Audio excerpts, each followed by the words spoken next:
Hello grade 12. Welcome to my channel Chemistry by Ms. Nidhi Banga. Today we will be talking about competency based questions which usually come for 3 markers or 5 markers. They are very commonly seen in board papers. And the thing about them is if the things click, then you have 3 or 5 marks in your pocket. But if they don't, then you lose all those 3 or 5 marks. So my intention here today is to make things a little easier for you by going through some problems and telling you some tricks which can lead you to the correct answer a little more easily. All right, so let's get started. So before we get started, there's a very easy thing that we all tend to forget, but it can help us a lot. With all these questions, these ABCD type of questions, they almost always give us the formula, the molecular formula of the organic compound. And more often than not, that formula makes things much simpler for us. How? If the formula is CnH2n plus 2O, then it has to be your alcohol or ether. Alcohols and ether happen to be functional group isomers. So if your organic compound follows this formula, it can be either one of those. If it is CnH2nO, then it has to be either aldehyde or ketone. Again, functional group isomers. But if it's CnH2nO2, then in that case, it has to be either your carboxylic acid or ester. Okay, keep these things in mind and things would be much more simpler. So let's get started with our first problem. Our first problem is relatively very easy. I've chosen an easy one to begin with. So we have an organic compound A with formula C3H8O. Now, as you can see, it follows the CnH2n plus 2O. So it has to be either alcohol or ether. This compound, upon treatment with copper at 573 Kelvin, gives you B. Now, copper is an oxidizing agent, a mild one. So it will oxidize alcohol to aldehyde or ketone. So it makes things a little bit easier for us. It gives us the clue that this compound is most probably alcohol. Now this B does not reduce phalanx. With phalanx, it does not give any reaction. Then obviously this also gives us the clue that B is either an aldehyde or ketone. And since it does not reduce phalanx, it has to be a ketone. The things that do not reduce phalanx alone can be either ketone, phalanx or tolerance can be ketone, but if it does not reduce only phalanx, it can be aromatic aldehyde also. But here, aromatic aldehyde is not possible because number of carbons are only 3. Okay, so it has to be a ketone. B is most probably a ketone. If B is a ketone, then A, which we knew was an alcohol, has to be a secondary alcohol, right? Now, this B compound, which does not give phalanx test, gives yellow precipitate of compound C with I2 and NaOH. Now your I2 and NaOH, if it rings a bell, is a haloform reaction or iodoform reaction. So this C, which is basically a yellow color compound, has to be your CHI3, okay, iodoform. So that means your ketone has to have a methyl ketone group. So this methyl ketone group, which we know is there for sure, takes care of the 2 carbons. Then the 3rd carbon obviously has to be on this side. So obviously our B is CH3, C double bond O, CH3, acetone. So if this is acetone, our alcohol has to be CH3, CHOH, CH3. Okay. And the other compound would be CH3, C double bond O, O and A, right? The other compound besides C, okay? Not that they have not asked about this, but yes, this they have asked about. So this is your first question solved. Let's take some other questions.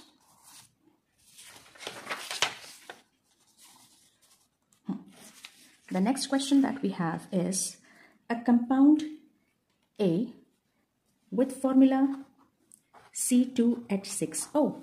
Now C2H6O, again, it follows the CnH2n plus 2O formula. So that means it has to be either alcohol or ether. Let's read what's next. On oxidation with PCC. PCC is your pyridinium chlorochromate. If you remember, it's a very mild oxidizing agent which oxidizes alcohols to aldehydes or ketones. So this definitely is an alcohol. And B has to be either aldehyde or ketone, which we don't know which one yet. So this B, on treatment with dilute alkali, dilute, let's say NaOH, forms a compound C, which is an alpha, which is a beta. It has to be beta hydroxy. I'm sure that it's a typo error. It has to be a beta hydroxy aldehyde. Now, if something gives you a beta hydroxy aldehyde, if it rings a bell, beta hydroxy aldehyde is also called as an aldol. An aldol means this is aldol condensation. If this is aldol condensation, your B is an aldehyde or ketone with alpha hydrogen. Now B, upon oxidation with potassium permanganate, forms D. Now identify A, B, C, D and write all the chemical reactions. Okay, so you have C3H6O, which you know is an alcohol. So there aren't many choices there. It has to be this.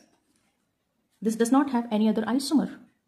It cannot be secondary alcohol. This is the only way where we can write an alcohol with this molecular formula. So if this gets oxidized to B, B has to be CH3CHO, acetaldehyde. If B is acetaldehyde, it will form beta hydroxy aldehyde aldol, which we will see just now in a moment. But with KMnO4, it gives D. That means it gets completely oxidized with KMnO4 and forms D. So D has to be your acetic acid. Okay, now let's see your beta hydroxy aldehyde. Now this is aldol condensation. I understand many students have many problems in writing the products for aldol condensation, and there are some shortcuts available with which tell you how to write the alkene that is formed at the end. But here they have asked beta hydroxyaldehyde. So I think it's best that you understand the mechanism. So let's learn that if you don't know already. So our compound has to have any aldehyde or ketone for it to undergo aldol condensation. It has to have an alpha hydrogen. So this is the aldehyde that we have. This is the alpha hydrogen that it has. Base.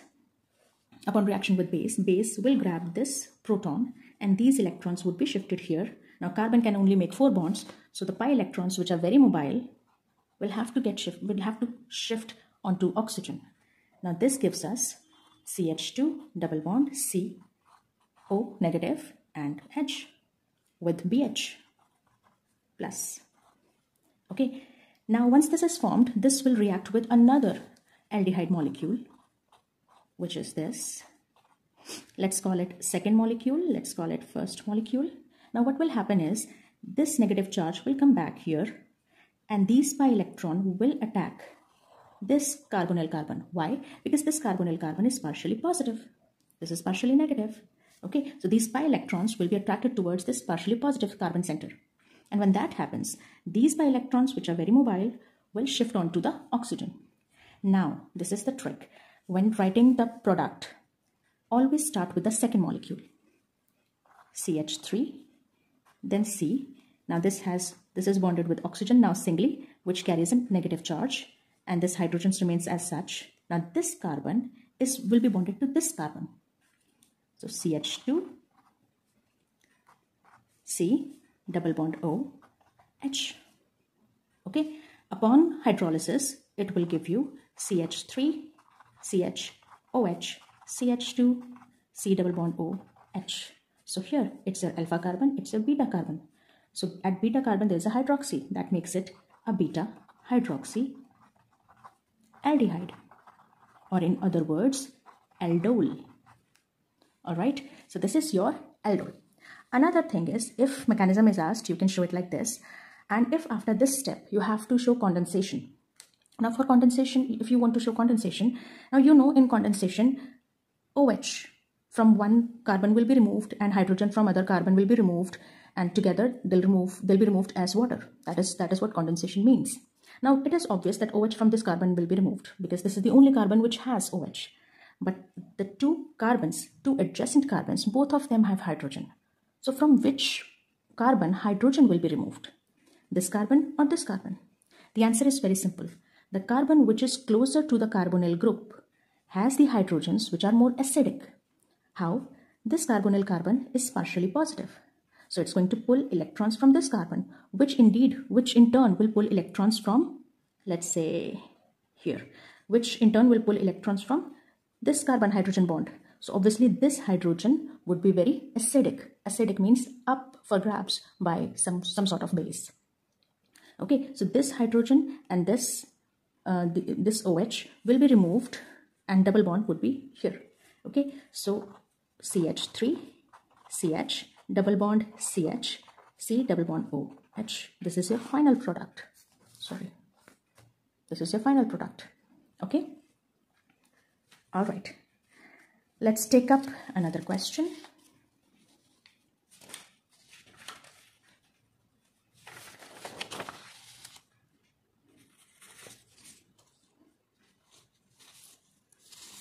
All right. Okay, so this is our next question. An organic compound of molecular formula C4H10O does not react with sodium. Okay, so we have C4H10O. C4H10O, again, it's following the formula CnH2n plus 2O. So it has to be either alcohol or ether. But this time, it cannot be alcohol because it's not reacting with sodium. Alcohols, if you remember the properties of alcohols react with sodium to give hydrogen gas, which proves that alcohols are slightly acidic because acids plus metal gives you hydrogen gas. Now, since it does not react with sodium, it proves that this compound can only be ether. Okay, but with excess HI, it gives only one type of alkyl iodide. What is this compound? Not much more is given. Now, C4H10O we know is an ether. Now, this ether can be a symmetrical ether or asymmetrical ether. If it gives only one type of alkyl iodide with HI, then it has to be a symmetrical ether. Okay. So with C4H10, that means with 4 carbon, the only possibility is this. The oxygen here has 2 lone pairs. It will combine with HI. These electrons, mind you, whenever we are showing protonation, it's the electrons which will grab the proton, not the other way around. You will not show hydrogen attacking here. I understand that you mean that hydrogen will go there, and that's all right, but it's always the electrons which move. So we have to show electrons moving towards hydrogen, not the other way around. Okay, so electrons grab proton from here. These 2 electrons will be shifted here. It will give you CH3CH2OH. Oxygen now is positive, and then there is CH2CH3, and obviously iodide. Your iodide is a good nucleophile, will now attack on the carbon. See, this oxygen is now positively charged. If this is positively charged, it's going to pull electrons from both carbon, right? So these carbon are going to be a little deficient in electrons. So they're going to be a little partially positive. So the iodide, which is a nucleophile, which is looking for partially positive carbon, will attack here. Now, if it had been an asymmetrical ether, then iodide would have attacked the least hindered carbon. But here, both carbons are equally hindered. So iodide would attack any one of them. And let's see what will happen next. These electrons will now be shifted here. Okay, so you will get CH3CH2OH plus CH3CH2I, this. So one alkyl halide and one alcohol, but we have excess of HI here. So that means even the alcohol will react with the remaining HI and will form iodide. So that proves that because it gives only one type of alkyl iodide, that means the ether has to be symmetrical ether. Okay, so that's all about this question. Let's move on to the next question.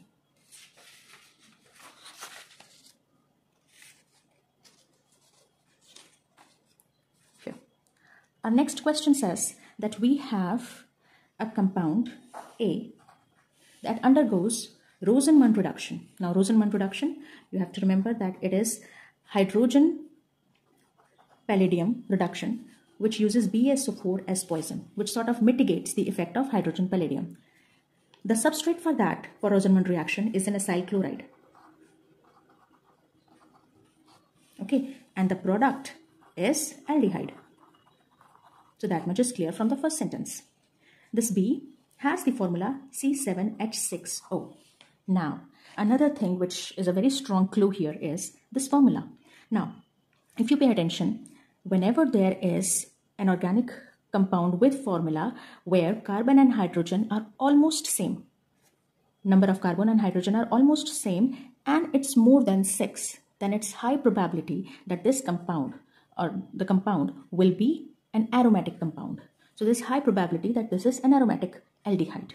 Let's see if it gives us any further clue. So this compound B does not give Felling's test. Even though it's an aldehyde, it does not give Felling's test. That further proves that the B has to be aromatic aldehyde. Now, how many aromatic aldehyde can be formed with this formula? Only one, your benzaldehyde. So your B is benzaldehyde. That means your A has to be benzoyl chloride. Okay. Now, B does not give Felling's test, but reacts with concentrated NaOH to give C and D. Now, it reacts with concentrated NaOH. Now, any aldehyde which reacts with concentrated base gives two products. It's a very strong indication that this is a Cannizzaro reaction. And obviously it's a Cannizzaro reaction because Cannizzaro reactions are given by aldehydes which do not have alpha hydrogen. So as we can see, this does not have alpha hydrogen, right? This is the alpha carbon. So 1, 2, 3, 4. All 4 bonds are made with carbon. So it does not have any hydrogen. So this compound does not have any alpha hydrogen. So therefore it will undergo Cannizzaro reaction, which is basically self-oxidation reduction. That means one of the product is an oxidation product, that means benzoic acid, and the other one is a reduction product, that means benzyl alcohol. Now we'll see which one is which. Well, they haven't. Oh, you can actually make anyone. So C, let's say we make it benzyl alcohol, and D, let's make it benzoic acid. Okay, so next step is write one chemical test to distinguish between compound B, that is benzaldehyde, and propanone. Well, propanone is CH3, C double bond O, CH3. So obviously propanone has a methyl ketone group, which our benzaldehyde does not have. So that means it can give haloform reaction or iodoform reaction, which will give a yellow colored compound, that is CHI3, which benzaldehyde will not give. Now, one main thing that you have to remember when it comes to distinguish kind of questions is that you cannot just give any reaction to distinguish. You have to give a reaction which gives some visible result. Okay, so like here, it gives a visible result. Propanone will undergo haloform reaction to form a yellow precipitate, which benzaldehyde won't. Okay, you cannot just give any reaction that propanone being a ketone will give and benzaldehyde being aldehyde will not give. No, a reaction that gives some visible result is to be given. And when you show that, you have to tell which compound will give that reaction and which won't. And if the question carries more than 1 mark, you possibly have to write the reaction as well. Okay, you cannot just leave it with that because that is most probably for just 1 mark. The name of the test and which one will give and which one won't will get you only 1 marks. All right, so that is our one more question here. Now, next question is an organic compound with formula C7H6. Oh, again, it has to be an aromatic compound. And let's see. It gives 2,4-DNP test. 2,4-DNP meaning 2,4-dinitrophenylhydrazine test. It gives, that means it confirms that it's a carbonyl compound. Okay. Reduces tolerance. It reduces tolerance, yes. That means it's an aldehyde. Undergoes Cannizzaro reaction. That means this aldehyde lacks alpha hydrogen. Okay, now on oxidation, it gives us benzoic acid. Now obviously all these reactions tells us that this compound is benzaldehyde. Okay, identify the compound, which we just did. State the reactions involved. Now let's talk about all the reactions. So your benzaldehyde first has to react with 2,4-DNP. Now 2,4-DNP, 2,4-dinitrophenylhydrazine.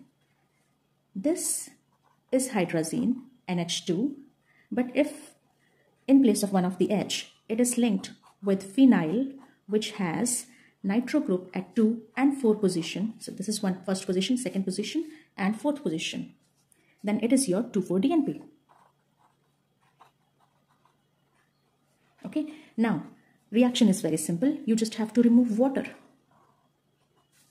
Okay, and the product will be CH, double bond, N, NH, and rest of the compound is exactly the same. Now, name of the compound. Name of the compound would be 2,4-dinitrophenylhydrazone of benzaldehyde. That is it. Then the next reaction which we have to show is Cannizzaro reaction. Now Cannizzaro reaction, we just saw, it's very easy. One of the product would be benzyl alcohol and the other one would be benzoic acid. We just saw that in the last question. The next reaction is Tollens. Now Tollens reaction is also very easy. What you have to do is write the reactant benzaldehyde, and then in Tollens reaction, you don't have to write the whole formula of Tollens reagent. You just have to show Ag+. Silver in Tollens reagent is basically positively charged. Okay, and then you have OH. It's ammonical silver nitrate, right? So there is basic medium, and then there is Ag+. And if you remember, what happens in Tollens test or silver mirror test is you get a silver on the inside of the test tube. So that means this gets reduced to elemental silver. If this gets reduced to elemental silver, your benzaldehyde gets oxidized, because oxidation and reduction happen simultaneously. If something is getting reduced, something else must get oxidized. Now what's the role of OH here? It becomes water. So what happens is you have two of these. Okay, so out of the two OH, one O will get added here.